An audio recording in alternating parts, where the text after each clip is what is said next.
In the quiet heart of Sierra Valley, Colorado, Major Rayden Holt thought he'd found peace among his goats and peacocks.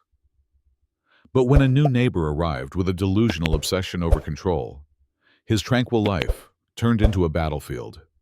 What began as petty complaints quickly spiraled into harassment, sabotage, and a fight for justice that would expose a dangerous web of lies.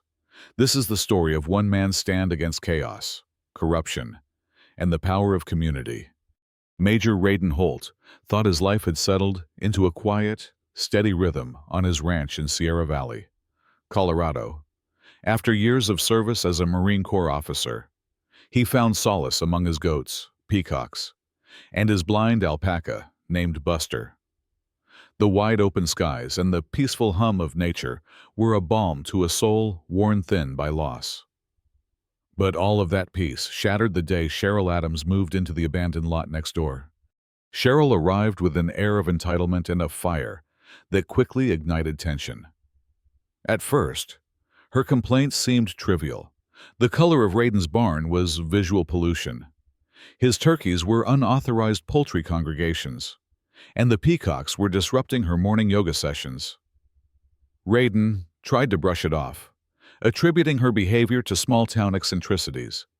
But what began as minor irritations rapidly escalated into a campaign of harassment that rattled the entire community.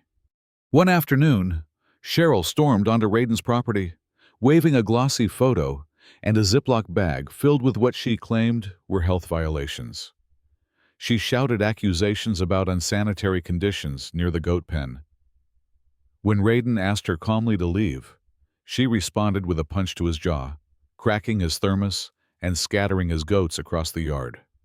The calm rancher, once a military officer with nerves of steel, felt the sharp sting of betrayal. This was not just a neighborly dispute. It was a war, just as tension reached a boiling point. Ranger Elise Rivera pulled up. Elise, a decorated wildlife officer and Rayden's close friend, stepped between the two like a storm front. She fixed Cheryl with a cold stare and said, "That's Major Holt to you." The words froze Cheryl's fiery temper momentarily, but the battle was far from over. Cheryl's true agenda soon revealed itself. She had no legal standing to enforce rules or fines. There was no official HOA in the area, no legitimate board, no authority at all. Instead, Cheryl had fabricated her own HOA, printing glossy pamphlets with glitter gel pens and declaring herself president. She enforced arbitrary and cruel rules. No livestock could be visible from the road. Wildlife had to wear identification tags, and all outdoor activity had to cease before sundown. The harassment took a darker turn. Fires erupted near the goat fence on 2 separate occasions. Poisoned bait was discovered hidden in plastic bottles labeled Plant Booster and unmarked meat bags.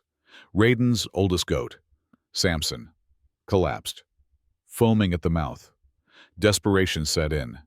But Rayden and Elise, undeterred, gathered evidence. They documented the toxic bait, found hand-drawn maps marking weaknesses in Rayden's property, and compiled proof of Cheryl's escalating vendetta. Cheryl's next move was bold and brazen. She invited a local news crew to film a segment on her fight against illegal livestock on Rayden's ranch.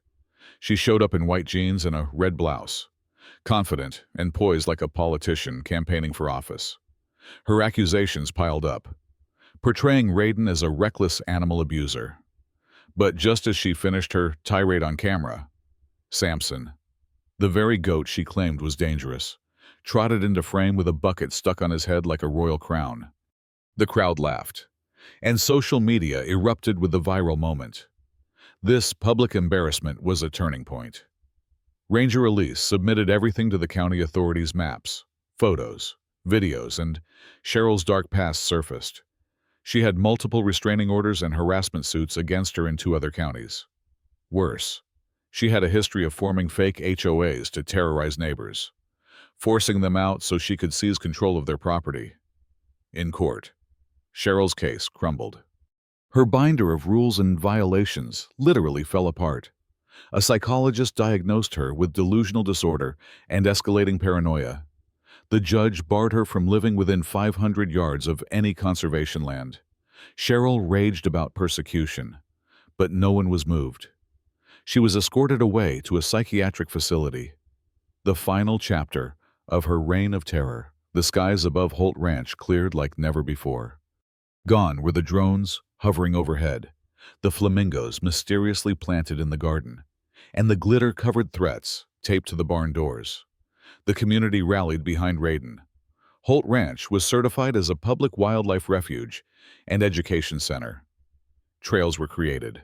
School groups visited. And yes, Samson merchandise hit the shelves, becoming a local legend. The ranch's entrance now proudly bears the sign, Holt Ranch Wildlife Refuge, where even the goats take no nonsense. Cheryl became a cautionary tale, a story told to visitors about what happens when fear and delusion try to conquer a community. For Rayden, peace wasn't simply the absence of noise.